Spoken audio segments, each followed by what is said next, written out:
Hello, I'm Coach Hurd, and thank you for tuning in and listening to the Word for Coach Hurd, where I give you real talk biblical lessons because you already know I'm going to tell it like a TI is. The title of today's lesson is I'm Not an Underdog. Let me say that again. The title of today's lesson is I'm Not an Underdog.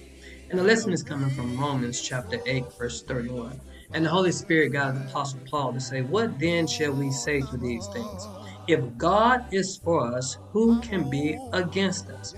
Now, I know a lot of people read the story of David in the Bible in the Old Testament, and you hear the underdog story.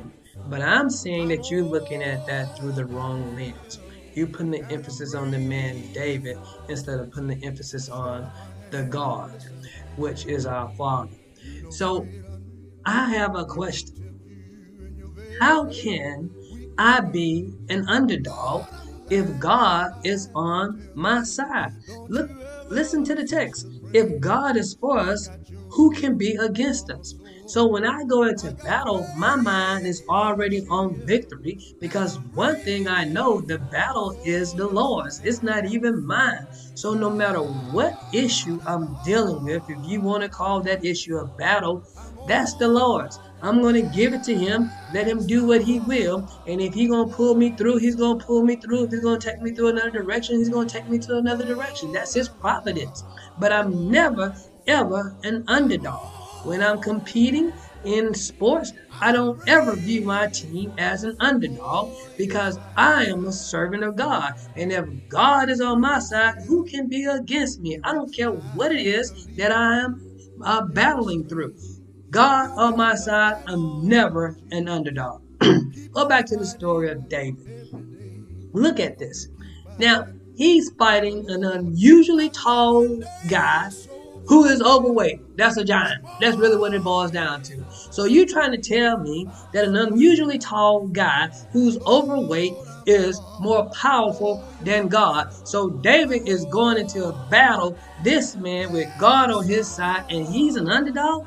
Come on, man. That just don't add up. Like the prophet Isaiah said, come, let us reason together. You got an unusually tall, old, overweight dude that you call a giant, and I got God on my side, and I'm the underdog. Man, David wasn't no underdog. David was the favorite. And I'm always the favorite. You're always the favorite when God is on your side. Listen to this in Deuteronomy, chapter 20, verse 4. For the Lord your God is the one who goes with you to fight for you against your enemies to give you victory. God is fighting for me. I may be the vessel through the which the battle is going through, but God is doing the fighting. And if God is doing the fighting, I ain't losing, man. I'm winning. And why should you say, well, coach, we don't win all our battles? You got it wrong again, man. You're looking through the wrong lens. You got to look through the lens of winning the war. I ain't never losing the war, bro. You might get a victory in this skirmish because of God's providence and wanting to show something, to show and make even bigger the victory and the glory that he gets out of the battle. So, but I'm always going to win the war. Why? Because if God is for us, who can be against us? So you need to remember this, and I'm done with this. You're never an underdog when God is on your side. Don't diminish God and put some human figure bigger than him, or put some issue that either you created or someone else has created and make that bigger than God. God is the Almighty, the Omnipotent. So can't nobody beat him. And if he's on my side, can't nobody beat me. That's the mindset that you have to have. Hey, I'm done with this. I'm Coach Hurd. Thank you for listening to me and tuning to me next time. Peace.